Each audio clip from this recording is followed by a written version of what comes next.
Welcome to the 2024 Tar Heel Huddle War Room, baby. You don't want none! You don't want none! What's going on, Tar Heel Nation? It is your favorite North Carolinian, Russ, the Tar Heel. And in this huddle, we're going to talk about how I'm going to start a new little series where I break down each position group from each side of the football. And we're going to start with offense. I'm going to break down first the offensive line. Then we're going to go to running backs. Then we'll do wide receivers and tight ends together. And then last but not least, we'll do the quarterback room. And at the end of the video, at the end of each position group, I'm going to tell you whether I think that there's a level of concern, in my opinion, or whether or not I believe that we should be extremely excited about what that room can do. Now, listen, all of this is subjective, okay? So, if you have a differing opinion than me, by all means, you can put it down in the comments section. This is where we dialogue and we start to talk about what we're looking for moving into the 2024 North Carolina Tar Heels football season. But if you haven't already, man, if you bleed Carolina blue, if you are a part of Tar Heel Nation and you haven't already, please like, share, and subscribe to this channel. This is a place where Tar Heel Nation can get together and we have unfettered access to one another where we can talk about all of our grievances. We can talk about all the good, the bad, etc., etc. We laugh together, we cry together, we go through the agony together, and, this is going to be year 2. So last year we had a really good time, man. So I would encourage you once again, please like, share, and subscribe to the channel. But without further ado, for the first position group, I felt like it would be fitting, and we'll do the same thing on the defensive side, that we start with the line of scrimmage. Because to be honest with you, yes, the quarterbacks, the running backs, the wide receivers, that's the sexy thing to talk about. But Carolina has had no issues over the years at their skill positions, right? Sam Howell, Drake May, Tez Walker. I mean, we can go down the list, man, about how many good skill players we've had. It seems like the difference maker every single year almost for this Carolina team, especially in MAC 2.0, is the line of scrimmage. So, how do I feel about the North Carolina Tar Heels moving into 2024? Well, the first thing that we got to understand is that North Carolina is replacing 4 starters, and that includes Diego Pounds, who began to start at the end of the year because Ole Miss gave him the bag and he decided to go to what he believes is greener pastures. So I personally, do I feel a little animosity? Yeah, a little bit, man, because he could have helped us tremendously, and I think that he had tremendous upside, and that's why Ole Miss wanted him. But at the same time, I wish that young man nothing but the best for his future career. Now, like I said, Carolina's got to replace 4 different players. They've either ran out of eligibility or they're in the NFL or trying to make a team in the NFL right now. And so Mac Brown and his staff, okay, they went out into the transfer portal big time to try to get some bodies that could basically bridge the gap, if you will. And one of those people, well, let's go ahead and just talk about the guys that transferred in. Austin Blaske transferred in from Georgia. He's a 2-time national title winner. Obviously, that's not as a starter per se. He's just been part of 2 national championship teams with the Georgia Bulldogs. Howard Sampson comes over from North Texas. He's 6'8", 325 pounds, and he's got 2 years left of, Austin Blaske has 2 years left of eligibility. Howard Sampson's a young guy. He's got a couple of years. And then you got Jakiah Leftwich, who is coming over from Georgia Tech. He's 6'5", 6'6", about 310 pounds. Got a ton of experience with the Yellow Jackets. I think he's got 2 years of eligibility remaining. And then North Carolina also brought in the kid from Muhlenberg College, Zach Greenberg. Division III, I think he's more of a somebody that they're going to try to mold in year 1. And then possibly he can jump in there and do some things for us maybe in year 2. That's just kind of what I'm guessing at this point, because to go from Division III all the way up to a Power 4, whatever you want, conference level of play, that's a tremendous jump. But the other three, I think, definitely are going to play huge roles for this North Carolina team. And, Austin Blasky off the jump is probably going to be your starting center. 6'5", 310 pounds. He's got the experience. He's been part of a winning program. So I'm really excited that he comes over and he takes Corey Gaynor's spot right there in the middle. You want a guy with some experience, right? You want a guy with some culture, a guy that has won some football games and he knows what it takes to win, even though maybe he kind of played a backstage role to that. He knows what right looks like, and that's a good thing to have on your team. Howard Sampson comes over from North Texas, and he is an absolute monster. And what I mean by monster is he looks like a giant. He's 6'8", 325 pounds, and when you look at him, he looks the part. And, Mac Brown's been saying that he has really stepped his game up. Now, he didn't get a ton of burn at North Texas.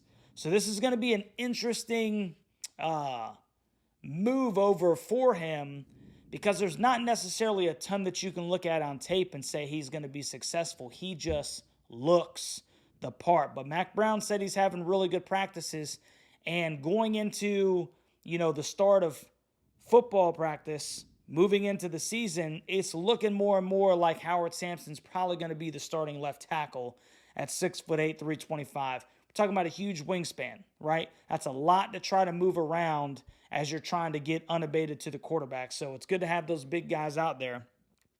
Willie Lampkin is obviously the lone returning starter. Now, he's kind of what you would consider he's the outlier in that he's only 5'11", 290. That's what he's listed at. But we all know that stinking Willie Lampkin is an absolute bulldog, right? Probably going to fill him in at that left guard. He started the center position in the West Virginia game, and he kind of struggled a little bit, right? So I think he's going to be tucked in there at the left guard position between Blasky and Howard Thompson, or Sampson, excuse me. And I think that that's going to be the left side of your line. Now, I like Willie over there in the guard spot. The question is Howard Sampson with his limited, snap totals. And then Austin Blasky obviously has not played a ton at Georgia himself, even though he's got the experience. Then you move to the right side, okay? I think this is where Ja'Kiah Leftwich comes in, right? Probably fills in at that right guard spot. He's got a ton of experience. Coming over from Georgia Tech, he's 6'5", 310. And I think he just plugs right in there into that right guard spot. Now, it'll be interesting because Ja'Kiah had to come over late. He wasn't able to participate in spring practice.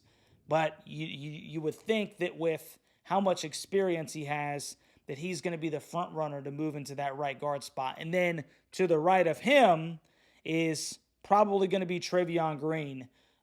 He's 6'7", 6'8", 340 pounds. Now, once again, huge guy. So you got 2 6'7", 2 6'8" guys as your tackles. For all intents and purposes right now, which is just huge. It's ginormous. 325, 340. That's a lot to get around. The only issue with Travion is he's got a tendency to be a little heavy-footed from what I've been hearing in camp. So, you definitely like his arm reach. You like the ability of him to be able to keep defensive ends outside, blitzing linebackers. But one of the things that I'm a little worried about is just that heavy-footedness, because he's such a big man. And you don't want people that are a little bit smaller to kind of beat him in low. That's where Kamen Rucker, those smaller guys, maybe they're not your prototypical stature-wise defensive end or linebacker, but they utilize that speed, that shortness, if you will, because Kamen's only at 6'1", to kind of get under those big guys. So I like the size, but I'm really anxious to see, because there's a lot of inexperience here as far as game reps, from what people are saying is possibly going to be that starting, that front five for whoever's going to play quarterback. Now, you got to remember, Carolina still has Jonathan Adorno, 6'4", 315 pounds. You got Malik McGowan, 6'5", 325. Former five-star Zach Rice, he's 6'5", 305. I mean, Carolina's got a plethora of options. It's probably one of the least experienced offensive lines we had in a while, but at the same time, they actually have a little bit of depth, right? I think Mac has been quoted as saying that maybe they're anticipating being able to go 8-9 deep. So that is music to my stinking ears, right?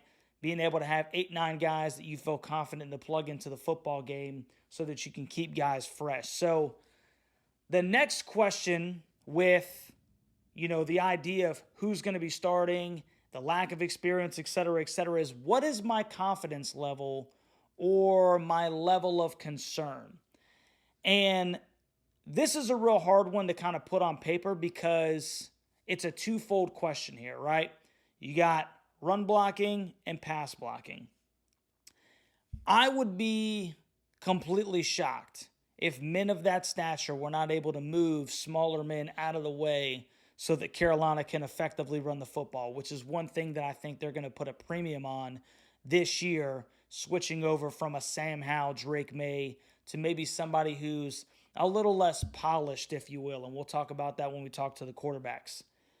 So on one hand, I expect North Carolina to be able to consistently run the football. That is obviously predicated off of, can we throw the ball consistently or enough to keep teams from stacking the box? Because you can have 5 hog mollies, and if people are dropping 8-9 in the box because you can't throw the football on the edges, well, then it doesn't matter what you do. It's going to be real hard to run that stinking football. But I do believe that barring Carolina's consistent, on both ends, at least formidable in the pass game as well, that North Carolina will be able to run the football. I don't really have any concerns in that phase. My concern is the ability to keep the pocket clean, to pass protect. That is my biggest concern. I'm not saying that the Heels can't get it done, okay? But it's one of those things where because of the inexperience, Howard Sampson coming over from North Texas, Travion Green not having a ton of snaps, you got a smaller guy in Willie Lampkin at the guard. You got Blasky, who doesn't have a lot of snaps from Georgia, even though he comes from that winning pedigree. And then you got Ja'Kiah Leftwich in there at right guard, which I do think that obviously, or it's a potential that Ja'Kiah moves out to that right tackle and that Travion moves into the right guard. That's just one option they can do as well. But my main concern with this group is the ability to pass protect. And when you think about whoever is going to be under center or in the gun, whatever, Max Johnson sometimes, he'll hold the football. Connor Harrell, he's a younger guy. So if he's getting pressure in his face all the time because we're unable to pass protect, that is a concern for me. So I would say going into this football season from 1 to 10, 10 being I am extremely concerned, and 1 being I have the utmost confidence in these guys to do great things and to be an asset to this football team, I'm going to have to put a 7 on the offensive line. Once again, big guys, shouldn't have any hard times moving guys out of the way, creating holes for O and Darwin Barlow. But my biggest concern right now is how does this North Carolina team pass protect? Because the last couple of years, Sam Howell's last year, even Drake May's last 2 years, they were constantly under duress. Can this team keep the pocket clean at least enough to where whoever is under center, right, can make us at least formidable in the pass game so the teams aren't dropping safeties down in the box and really taking away what we want to do. So, like I said, I'm going to give the offensive line a 7 going into the season right now. And I want to know what you think, Tar Heel Nation. What do you think about this offensive line and the guys that are coming in? What are your concerns? Or are you confident that these guys are coming in and they're going to do an excellent job and help Chip Lindsey and Mac Brown do the things that they want to do on the offensive side of the ball? I'm genuinely interested in your opinion. So Like I said, if you haven't already, please like, share, subscribe to the channel, and make sure you comment down in the comment section what you think about this offensive line. We'll catch you on the next one, Tar Heel Nation.